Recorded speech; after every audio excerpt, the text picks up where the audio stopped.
think whisky is ingrained in culture in Scotland. It's part of our setup. It's one thing that we can call our own, that no one else can ever take away from us. The spiritual home of whisky is always regarded as Scotland.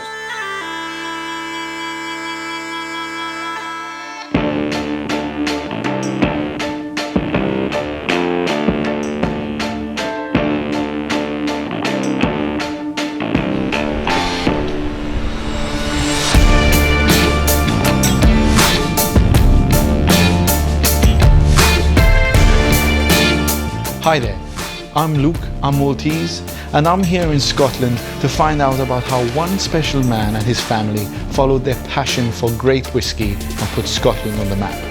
That man was John Dewar. Join us as we tell the Dewar story and learn why, even long after John's death, Dewar's whisky is the fastest growing, most awarded blended Scotch in the world.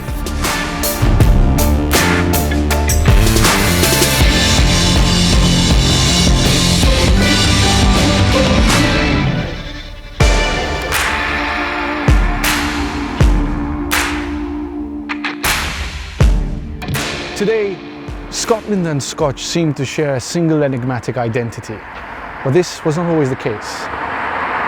One man who was responsible for the rise of Scotch was John Dewar. This impressive building you see behind me bears John Dewar's surname, which is a far cry from his humble beginnings.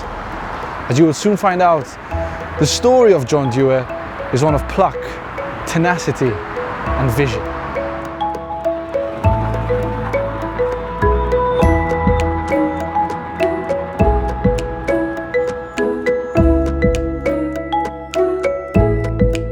We start our story here in Perth, the birthplace of the Dewar's legacy, and we were lucky to get here by car. But the story was a bit different for young John Dewar, who walked 25 miles from his hometown to get where we are standing. The year was 1846, and at the time, Irish whiskey and cognac were the fashion of the day. But John Dewar wanted to get the Scots to drink Scotch, so he started making his own blends, and it wasn't long before his product took off.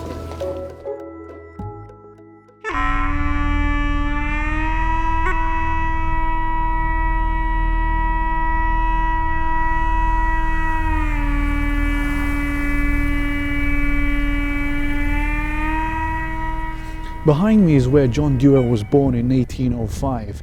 It's where he spent most of his younger days. He was a croft farmer in order to pay for his schooling, and he would walk down this hill for 3 miles twice a day. But it wasn't until the 1880s where Dewar's became a globally recognized whisky. And this was thanks to his 2 sons, Tommy and John Jr. They started off by coming back here to the small town of Aberfeldy, where John Sr. spent most of his life.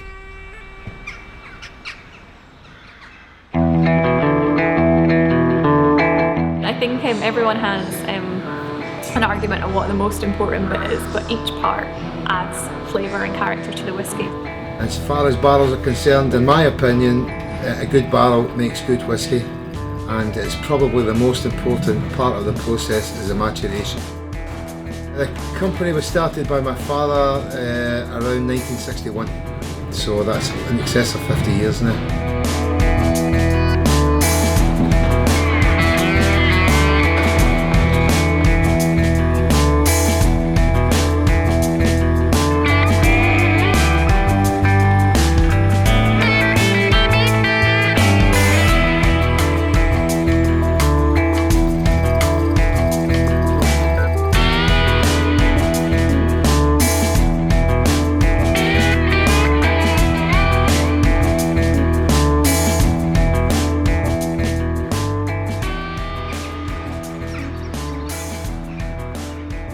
Aberfeldy is a tiny village, and this distillery was built it opened in 1898, so you know it's part of its foundations, it's really part of the history of this town, and we have so many generations of people that have worked here. People love what they do here and have a lot of respect for what we do here. It's a real trade making whisky, it's a real skill. To think that of our distillers, every single one of them lives within 5 miles of this distillery. And also you see the history of the employees here, father, sons, daughters, grandsons, granddaughters being constantly employed by the distillery. It gives us the town a sense of history and a sense of pride to have such a big organisation and a big product, important product to the world, existing within their town as well. The fact that it's made by such a small country but found in every corner of the planet, sold in over 200 markets around the world, is incredible.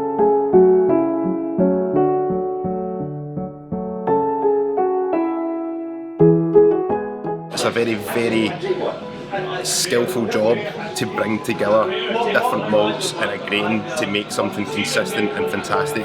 We take it to Glasgow under the watchful eye of Stephanie, our master blender, and she chooses which barrel, which oak we're going to use.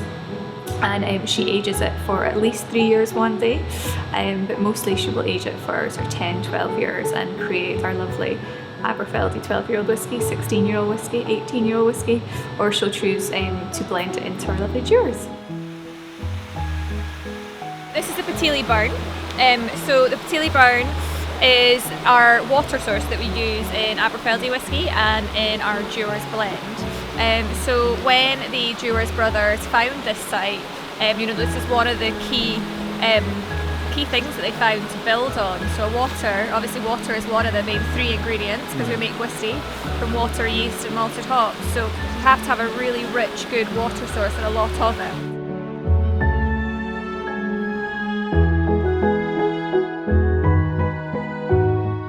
Most of us anyway, most Scottish people are very passionate about the liquid because it's such a contributor to our economy and to our livelihoods. It's also delicious, so there is that element.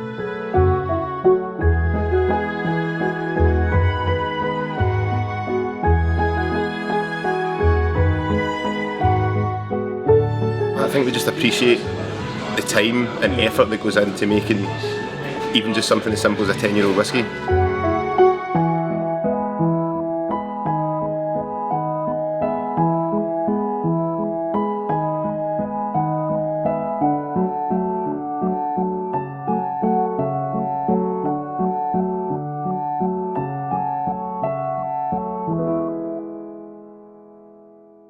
We've come to the end of our journey, and we've learned that the single-minded ambitions of one family can make history. As John's son Tommy Dewar once said, ability without ambition is like a rifle without bullets. With plenty of ability and the rare kind of enthusiasm, the Dewars family managed to gain a foothold in a whiskey industry that was dominated by cognac and Irish whiskey companies, and carve out a legacy that would define the true meaning of Scotch.